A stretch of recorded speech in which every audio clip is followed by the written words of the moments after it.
Blast, ఒకే ఒక్క blast అమాయక జనం ప్రాణాలు తీసింది. ఉగ్రదాడులకు ఈ దేశం ఇంకా ఓ వేదికేనని చూపింది. మన నిఘా వ్యవస్థలు, భద్రతా దళాల వైఫల్యాన్ని ఎత్తి చూపింది. ఢిల్లీ పేలుడు ఇప్పుడో ఎగ్జాంపుల్ కాదు, మున్ముందు మనం పసిగట్టేలోపే జరగబోయే ఘోరాలకు ఓ హెచ్చరిక.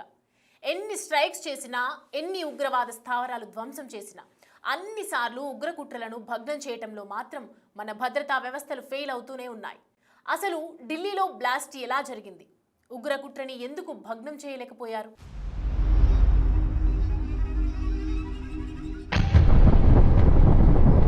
Red Fort metro station, gate number 1, old Delhi, Chandni Chowk area. Time 6:52. ఎర్రకోట రక్తం కళ్ళ చూసింది. రెడ్ ఫోర్ట్ ముందు నెత్తురు పారింది. కాళ్ళు, చేతులు, తలలు ఎగిరిపడ్డాయి. కారులో బాంబ్ బ్లాస్ట్తో ఒక్కసారిగా భయం. ఎక్కడికక్కడ పరుగులు తీసిన జనం. పేలుడు ధాటికి 22 వాహనాలు దెబ్బతిన్నాయి. రెడ్ ఫోర్ట్ మెట్రో స్టేషన్ దగ్గర జనం వణికిపోయారు. ప్రశాంతంగా ఉన్న చాందినీ చౌక్లో ఒక్కసారిగా భీతావహ వాతావరణం నెలకొంది. చాలా ఏళ్ల తరువాత ఢిల్లీని మళ్లీ ఓ బాంబ్ బ్లాస్ట్ భయపెట్టింది.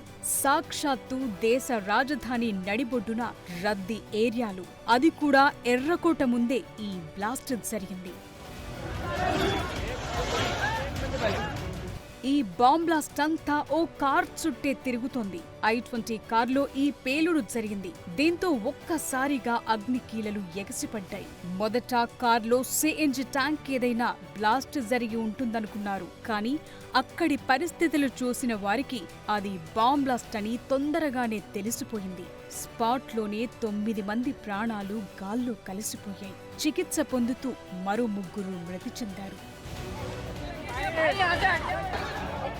ఇదిగో ఇక్కడ కారులో కనిపిస్తున్న ఈ వ్యక్తి పేరు ఉమర్ మహ్మద్.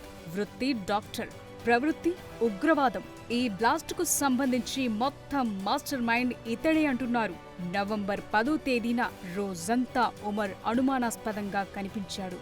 ఫరీదాబాద్ లో అతడి సన్నిహితుల దగ్గర అదే రోజు 2900 కిలోల IED మేకింగ్ మెటీరియల్ స్వాధీనం చేసుకున్నారు. ఇందులో అమ్మోనియం నైట్రైట్, డిటోనేటర్లు, వాకీటాకీలు, AK-47 పిస్తోల్, టైమర్స్ లాంటివన్నీ సీజ్ చేశారు. మొత్తం 9 మందిని అరెస్టు చేశారు. అందులో 4 డాక్టర్స్ ఉన్నారు.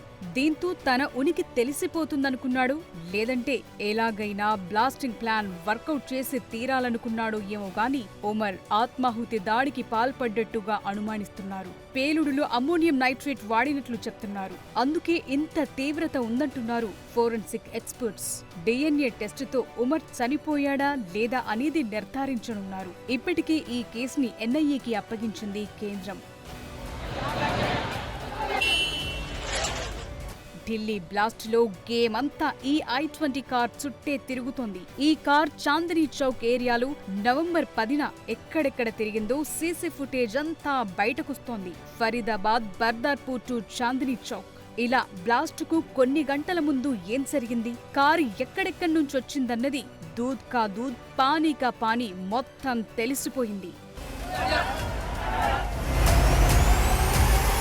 నవంబర్ 10, 8:04. పేలుడికి వాడిన I-20 కార్ బర్దార్పూర్ నుంచి ఢిల్లీలోకి ఉదయం 8:04 ఎంటర్ అయ్యింది. డే అంతా ఢిల్లీలో రకరకాల ఏరియాల్లో చక్కర్లు కొట్టింది. నవంబర్ 10, 3:19. పేలుడు జరిగిన ఏరియాలో, పార్కింగ్ ఏరియాలో I-20 కార్ ఎంట్రీ అయ్యింది. ఈ సీసీ ఫుటేజ్ లో కార్ నడిపే వ్యక్తిని డాక్టర్ ఉమర్ గా ఐడెంటిఫై చేశారు. పార్కింగ్ ఏరియాలో సుమారు 3 గంటల పాటు కార్ అక్కడే నిలిపి ఉంచారు. సాయంత్రం 6:48. పార్కింగ్ ఏరియా నుంచి కార్ బయటకొచ్చింది. సుభాష్ మార్గ్ ట్రాఫిక్ సిగ్నల్ వైపు వెళ్ళింది. అన్ని వాహనాలు ఫాస్ట్ గా వెళ్లినప్పటికీ ఈ కారు మాత్రం చాలా స్లోగా మూవ్ అయింది. బహుశా రెడ్ సిగ్నల్ పడేలా చూసుకుని ఉండొచ్చు. అనుకున్నట్లుగానే Red Fort metro gate number 1 దగ్గర రెడ్ సిగ్నల్ దగ్గర కార్ ఆగింది. 6:52. సిగ్నల్ దగ్గర ఆగిన కార్లు ఒక్కసారిగా భారీ పేలుడు. హైడ్రోజన్ బాంబ్ పేలినప్పుడు ఎలాగైతే మష్రూమ్ షేప్ వస్తుందో అలాగే అగ్నికీలలు ఎగసిపడ్డాయి. వాహనాల శకలాలు ఎక్కడెక్కడో ఎగిరిపడ్డాయి. బ్లాస్ట్ అయ్యాక I-20 కార్ పరిస్థితిది. సాయంత్రం 6:55 ఫైర్ సర్వీసెస్ కు కాల్ వచ్చింది. 7 ఫైర్ ఇంజన్లు, 10 అంబులెన్స్లు స్పాట్ కు చేరుకున్నాయి. సహాయ చర్యలు చేపట్టారు. గాయపడ్డ వారిని అంబులెన్స్లో LJNP హాస్పిటల్ కు తరలించారు. అరగంట తరువాత మంటలు అదుపులోకొచ్చాయి. మొత్తం 9 మంది చనిపోయినట్లు ప్రకటించారు. NSG, బాంబ్ స్క్వాడ్ ఘటనా స్థలానికి చేరుకున్నాయి. రెడ్ ఫోర్ట్ మెట్రో స్టేషన్ ని నవంబర్ 13 వరకు మూసేస్తున్నట్లు ప్రకటించారు. ఇది ఓవరాల్ గా నవంబర్ 10న జరిగిన సీక్వెన్స్. ఢిల్లీలో 2011లో చివరిసారిగా బ్లాస్టింగ్ జరిగింది. 14 ఏళ్ల తరువాత మళ్లీ ఇప్పుడు హార్ట్ ఆఫ్ ది సిటీలో, అది కూడా టూరిస్టులు ఎక్కువగా ఉండే హిస్టారికల్ రెడ్ ఫోర్ట్ ముందు ఆత్మాహుతి దాడంటే మాటలు కాదు. 9 మంది ప్రాణాలు కోల్పోవటం మామూలు విషయం కాదు. ఇప్పుడు ఆ రూట్లో సీసీ కెమెరాలన్నీ పరిశీలిస్తున్నారు. రాజధాని ఢిల్లీలో బ్లాస్ట్ తరువాత దేశమంతా హై అలర్ట్ ప్రకటించారు. నిజానికి కార్లో CNG కిట్ బ్లాస్ట్ అయితే మిగతా వాహనాలకు డ్యామేజ్ జరగదు, అంత తీవ్రత ఉండదు. కానీ ఇది అమ్మోనియం నైట్రేట్ డిటోనేటర్లతోనే తీవ్రత ఎక్కువ ఉందంటున్నారు. డాక్టర్ ఉమర్ మహ్మద్ పుల్వామాకు చెందిన వ్యక్తి. ఈ దాడి వెనుక జైషే మహ్మద్ ఉగ్రవాద సంస్థ లింకులున్నాయని అనుమానిస్తున్నారు. కార్ లాస్ట్ ఓనర్ పుల్వామాకు చెందిన తారిక్ ను భద్రతా దళాలు అదుపులోకి తీసుకున్నాయి. కార్ ముగ్గురి చేతులు మారిన ఫస్ట్ ఓనర్ గురుగ్రామ్ కు చెందిన సల్మాన్ పేరుపైనే రిజిస్ట్రేషన్ ఉంది. ఆ తరువాత దేవేందర్ అనే వ్యక్తికమ్మాడు. అక్కడి నుంచి తారిక్ కు చేరింది. దీంతో అందరినీ అదుపులోకి తీసుకుని ప్రశ్నిస్తున్నారు. ఇదే కార్లో ఉమర్ సహా మరో ముగ్గురి డెడ్ బాడీలను స్వాధీనం చేసుకున్నారు. ఈ ముగ్గురు ఎవరన్నది కీలకంగా మారింది. ప్రయాణికుల లేదంటే ఇంకెవరు అన్న యాంగిల్లో ఎంక్వైరీ నడుస్తోంది. ఢిల్లీ బ్లాస్ట్ తర్వాత జరుగుతున్న చర్చ ఒక్కటే. ఎందుకంటే ఓ చిన్న కారులో 30 నుంచి 50 కిలోల పేలుడు పదార్థాలు పెట్టుకుని ఢిల్లీ అంతా చక్కర్లు కొడుతుంటే ఒక్క చోట కూడా ఎందుకు పట్టుకోలేకపోయారు? కీలక ప్రాంతాల్లో ఎందుకు తనిఖీ చేయలేకపోయారన్న ప్రశ్నలు తలెత్తుతున్నాయి. ఇది భారత్ని భయపెట్టే ఉగ్ర ప్రయత్నం అనుకోవాలా, లేక ఉగ్ర కుట్రని పసిగట్టలేని నిఘా వైఫల్యమని ఊరుకోవాలా?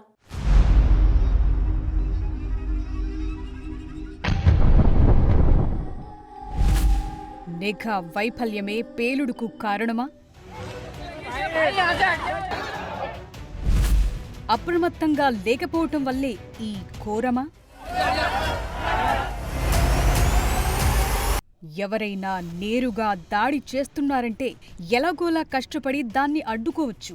కానీ ఇలాంటి ఉగ్రదాడులు ఇంకా జరుగుతున్నాయంటే అది ఖచ్చితంగా నిఘా వైఫల్యమేననే వాదన గట్టిగా వినిపిస్తోంది. అయినా ఇండియాకు ఇదేమీ కొత్త కాదు. ఇలాంటి ఇంటెలిజెన్స్ ఫెయిల్యూర్స్ గతంలో చాలానే ఉన్నాయి. పుల్వామా అటాక్ దగ్గర నుంచి పెహల్గాం దాకా అన్ని ఈ కోవలోకే వస్తాయి. అక్కడక్కడ తనిఖీలు చేయటం, ఏవైనా దొరికితే సీజ్ చేయటం లాంటివి జరుగుతున్నా పక్కా నిఘా మాత్రం కొనసాగటం లేదన్నది ఢిల్లీలోని ఎర్రకోట దగ్గర జరిగిన బ్లాస్ట్ చూశాక అర్థమయ్యింది. ఈ పేలుడుతో ఉగ్రవాదులు ఎలాంటి సవాల్ విసిరారో అర్థం చేసుకోవచ్చు. మన దగ్గర ఎప్పుడు పేలుడు జరిగినా వెంటనే హై అలర్ట్ ప్రకటిస్తారు. అదే పెద్ద విచిత్రం. ఈ అప్రమత్తత పేలుడుకు ముందే ఉండి ఉంటే ఇలాంటి ఘోరం జరిగేది కాదు కదా. ఇదే అలర్ట్నెస్, అనుమానాస్పద వ్యక్తులు, వాహనాల తనిఖీలపై ఉండి ఉంటే చాలా ప్రాణాలు పోకుండా ఉండేవి కదా.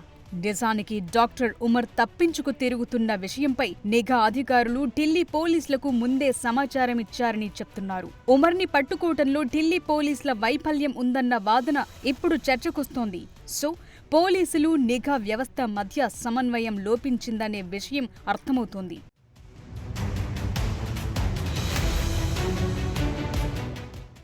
ఈ మధ్యకాలంలో టెర్రరిస్టుల మోడ్ ఆఫ్ ఆపరేషన్ మారుతోంది. స్లీపర్ సెల్స్ వయా ప్రొఫెషనల్స్ అన్నట్లుగా ఉంది. సమాజంలో డాక్టర్లుగాను, ఇతర కీలక వృత్తుల్లోనూ చెలామణి అవుతూ కనిపిస్తారు. లోపల మ్యాటర్ మరోలా ఉంటుంది. ఫరీదాబాద్లో 2900 కిలోల అమ్మోనియం నైట్రేట్తో దొరికిన 4 డాక్టర్లే ఇందుకు నిదర్శనం. పరిస్థితులు చూస్తుంటే ఇంటెలిజెన్స్ ఇంకా అడ్వాన్స్ అవ్వాల్సిన పరిస్థితి కనిపిస్తోంది. ఇల్లీగల్ గా రవాణా అయ్యే అమ్మోనియం నైట్రేట్ లాంటి పేలుడు పదార్థాలపై నిఘా మరింత కట్టుదిట్టం కావాల్సిందే. నిజానికి అమ్మోనియం నైట్రేట్ ఫెర్టిలైజర్ గా పంట మొక్కల పెరుగుదలకు వాడతారు. దానికి ఫ్యూయల్ కలిపితే యమ డేంజర్ గా మారుతుంది. పవర్ఫుల్ బాంబ్ మెటీరియల్ అవుతుంది. ఒక్క చిన్న ట్రిగ్గర్ తో షాక్ వేవ్ మాదిరి ఎక్స్ప్లోడ్ అవుతుంది. అందుకే అమ్మోనియం నైట్రేట్ 2012 రూల్స్ ని మరింత కఠినతరం చేయాలి. ఫేక్ ఫెర్టిలైజర్ ఆర్డర్స్ ని ఓ కంట కనిపెట్టాలి. ఎక్కడ పడితే అక్కడ ఉండే నిల్వలను గుర్తించాలి.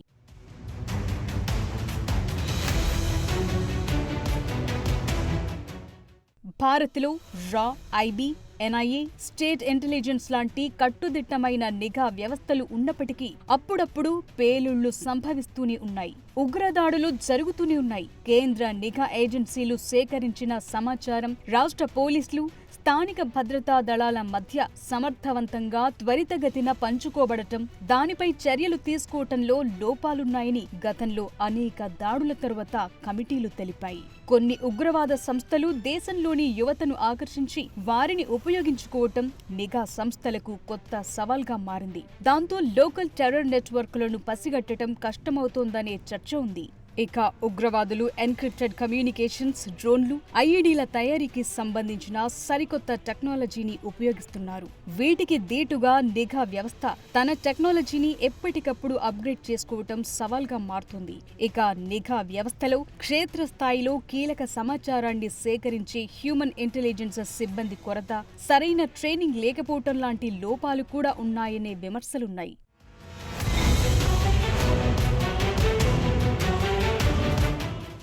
క్షేత్రస్థాయిలో తనిఖీలు లేకపోవటం కూడా ఇలాంటి దాడులకు కారణంగా కనిపిస్తోంది. రైల్వే స్టేషన్లు, మార్కెట్లు, బస్టాండ్ల లాంటి రద్దీ ప్రదేశాల్లో భద్రతా సిబ్బంది అప్రమత్తత, తనిఖీ పద్ధతుల్లో లోపాలు ఉండటం కూడా కారణమంటున్నారు.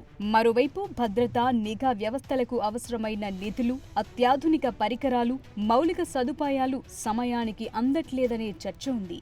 ఒక్క మాటలో చెప్పాలంటే దేశంలో నిఘా వైఫల్యం అనేది వివిధ స్థాయిల్లో జరుగుతోంది. సమన్వయం లేకపోవటం, ఆపరేషన్ ఫెయిల్యూర్ల కారణంగా ఇలాంటి ఉగ్రదాడులు జరుగుతున్నాయనే అభిప్రాయాలు వినిపిస్తున్నాయి. ఢిల్లీలో పేలుడుకు సంబంధించి త్వరలోనే దర్యాప్తు సంస్థల నుంచి మరిన్ని వివరాలు వెల్లడయ్యాకే దీనికి అసలు కారణమేంటన్న దానిపై పూర్తి స్పష్టత వచ్చే అవకాశముంది.